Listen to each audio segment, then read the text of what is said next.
ఏర్పాటు చేసినటువంటి హిందూ సమ్మేళనానికి కార్యక్రమానికి వచ్చేసినటువంటి వివిధ గ్రామాల నుంచి వచ్చేసినటువంటి గ్రామ పెద్దలు, మాతృమూర్తులు, చిన్నారులందరికీ నమస్కారములు తెలియజేస్తూ ఈరోజు రాష్ట్రీయ స్వయం సేవక్ సంఘ్ RSS 100 సంవత్సరాలు పూర్తి చేసుకొని శతాబ్ది కార్యక్రమాల్లో భాగంగా దేశవ్యాప్తంగా 1,00,000 హిందూ సమ్మేళనాలను నిర్వహిస్తూ ఉన్నది. ఇందులో భాగంగానే ఈరోజు మన ఏరుగట్ల మండలంలో హిందూ సమ్మేళనాన్ని నిర్వహించాం. కాబట్టి ఈ హిందూ సమ్మేళనం ఎందుకు నిర్వహించామనేటటువంటిది ప్రారంభంలో పూజ్య స్వామీజీ మనకు చాలా చక్కగా వివరించారు. అంటే హిందువుల యొక్క పరిస్థితి ఏ విధంగా ఉంది అనేటటువంటి విషయంలో. కానీ సంఘ శతాబ్ది ఉత్సవాల సందర్భంగా నేను కొన్ని విషయాలు మీ ముందు ఉంచే ప్రయత్నం చేస్తాను. హిందువు అంటే జగద్బంధువు. ఈ లోకానికి, ఈ లోకమంతా సుఖంగా ఉండాలని కోరుకునేటటువంటి వ్యక్తి. ఇంతకుముందే స్వామీజీ చెప్పారు, హిందువు ఎప్పుడు కూడా లోకా సమస్త సుఖినో భవంతు అని కోరుకుంటారు. కేవలం మనం మాత్రమే సుఖంగా ఉండాలని కాదు, ఈ లోకమంతా కూడా సుఖంగా ఉండాలి. అందుకే హిందుత్వంలో ఒక ధ్యేయ వాక్యం ఉంది, సర్వే భవంతు సుఖినః, సర్వే సంతు నిరామయ, సర్వే భద్రాన్ని పశ్యంతు, మా కశ్చిత్ దుఃఖ భాగ్యలేదు. అందరూ సుఖంగా జీవించాలి, ఎవరికి ఎటువంటి కష్టము కలగకూడదు, ఎవరికి దుఃఖము కలగకూడదు అని భావించిన ఏకైక దేశం ప్రపంచంలో ఈ హిందూ దేశం మాత్రమే.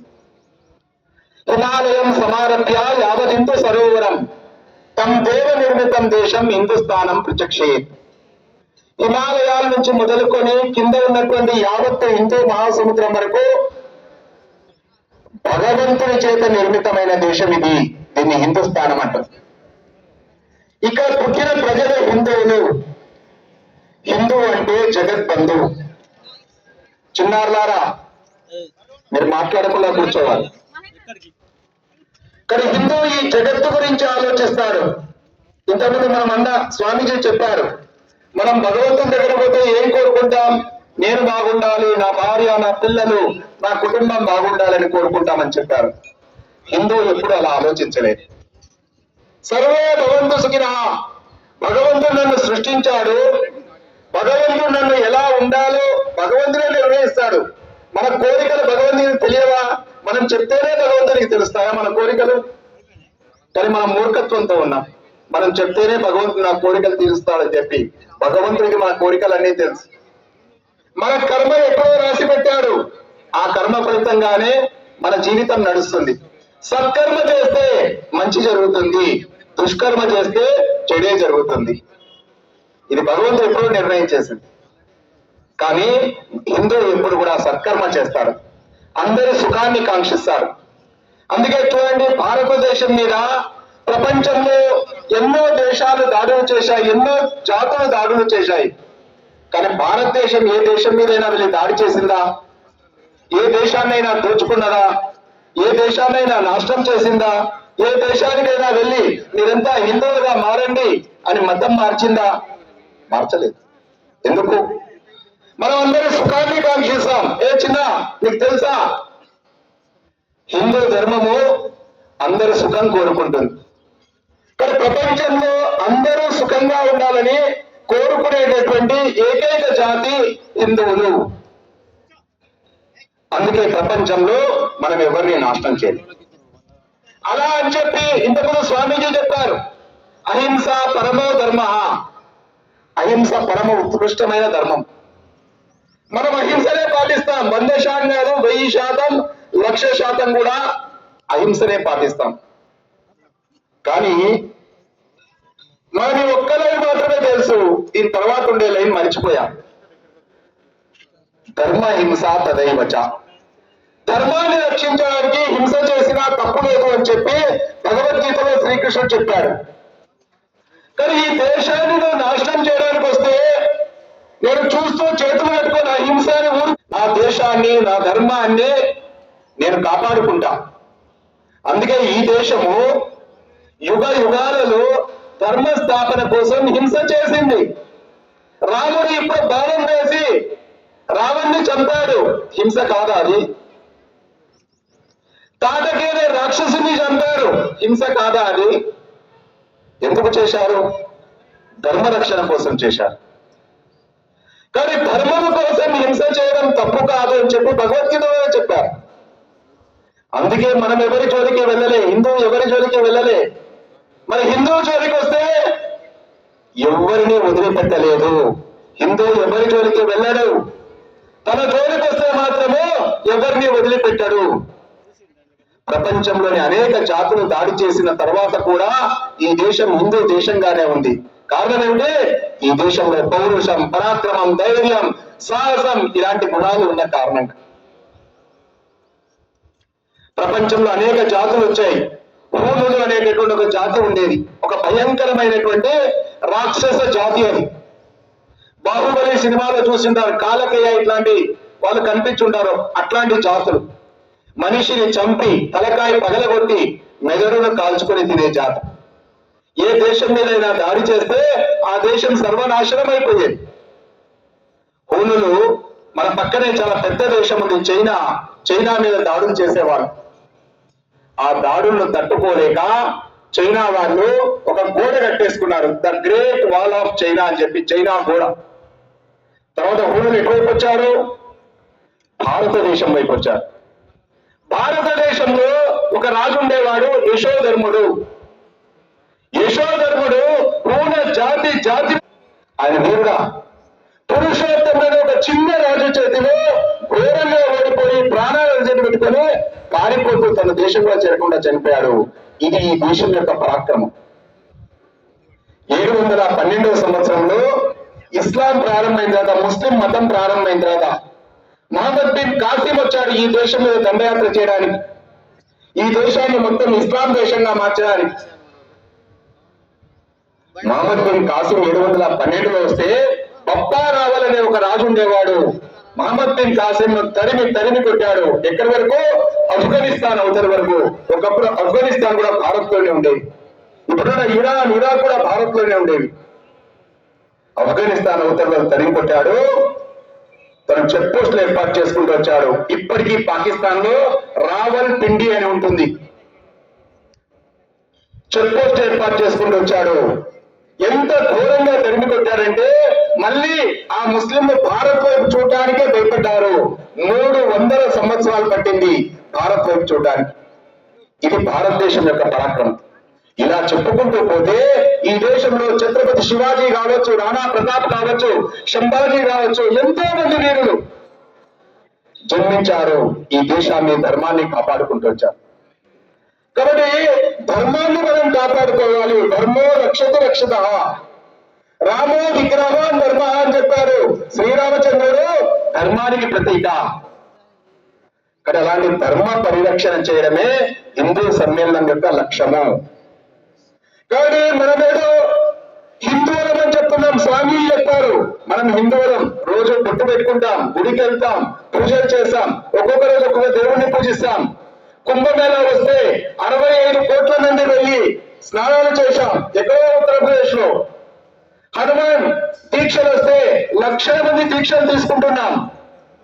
అయ్యప్ప దీక్షలు వస్తే లక్షల మంది దీక్షలు తీసుకుంటున్నాం. మరి హిందూ ధర్మాన్ని మనం ఆచరిస్తున్నామా? హిందువులమే కట్టు బొట్టు సంప్రదాయము వీటన్నిటి మనం పాటిస్తున్నాం, పూజా పద్ధతులను పాటిస్తున్నాం. కానీ ధర్మాన్ని ఆచరిస్తున్నామా? హిందువుగా జీవిస్తున్నామా? ఒక్కసారి మనం ఆలోచించుకోవాలి. హిందువుగా జీవించడం అంటే ఏమిటి?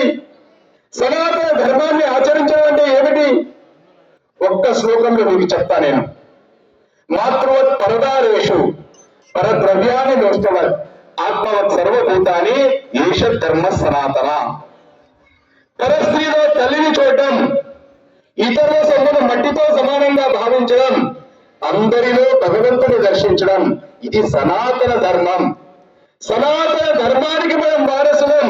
కానీ సనాతన ధర్మాన్ని పాటిస్తున్నామా?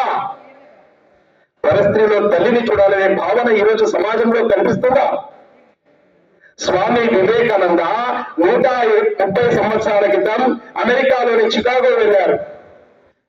హిందూ ధర్మం గురించి చెప్పారు, హిందుత్వం ఎంత గొప్పదో చెప్పారు. మా దేశంలో స్త్రీని తల్లిగా భావిస్తామని చెప్పారు. వాళ్ళు నమ్మలేదు.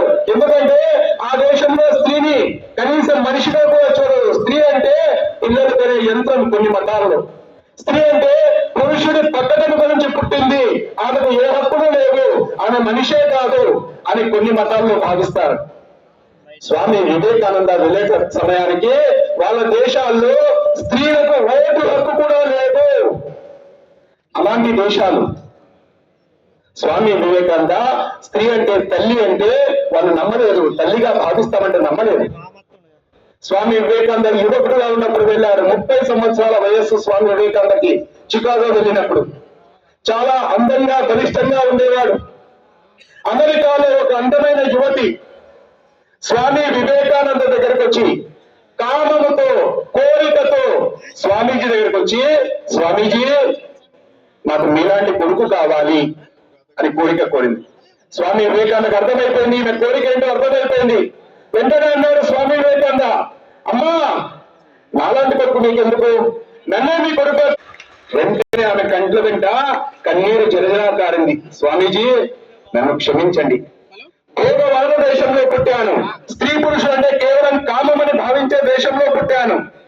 నా దేశంలో ఏ యువకుడిని ఈ కోరిక కోరినా నా కోరిక తీర్చేవాడు.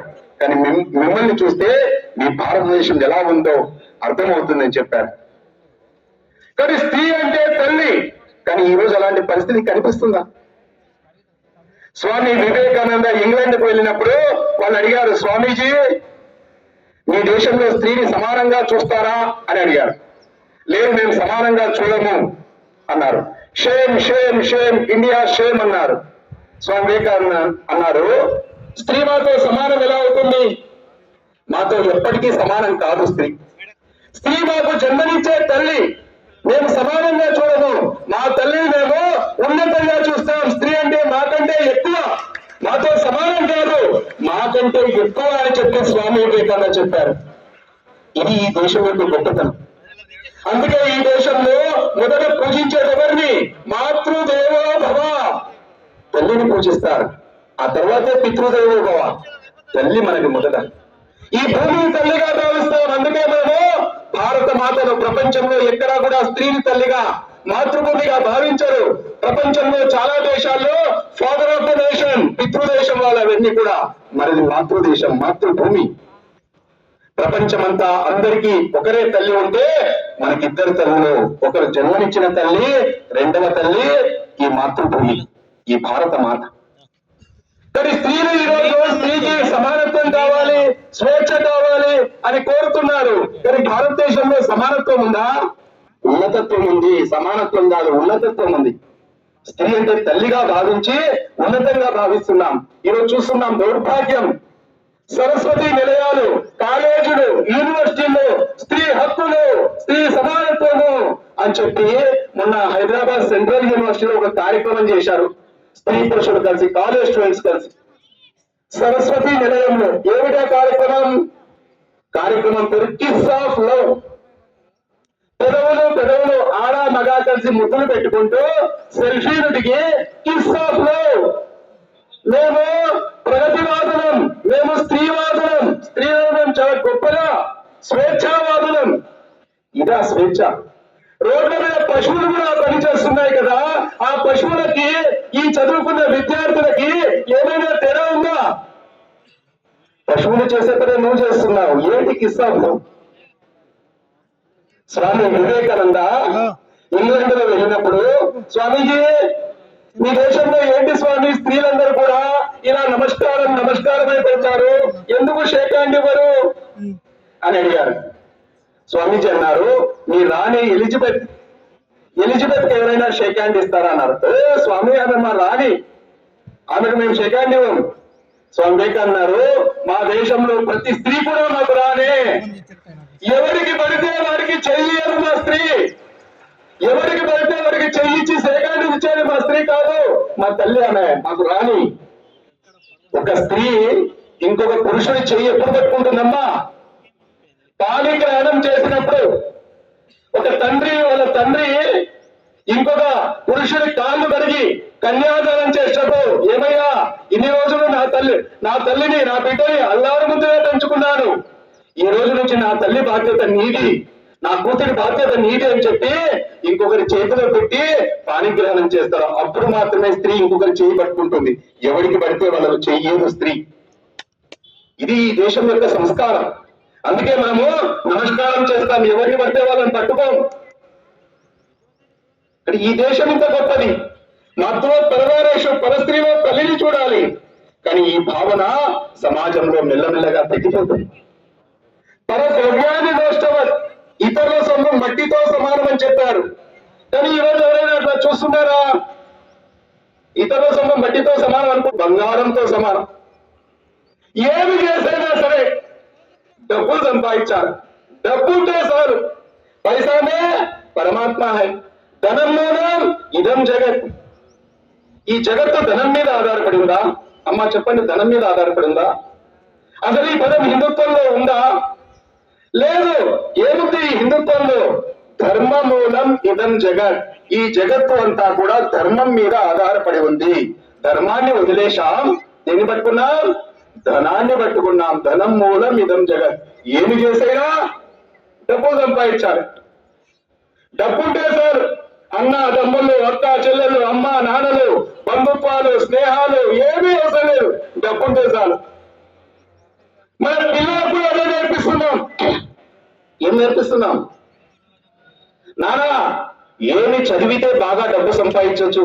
సాఫ్ట్వేర్ అయితే హైదరాబాద్ పోయి, అమెరికా పోయి ఏసీ కింద కూర్చొని సంపాదించవచ్చు నానా.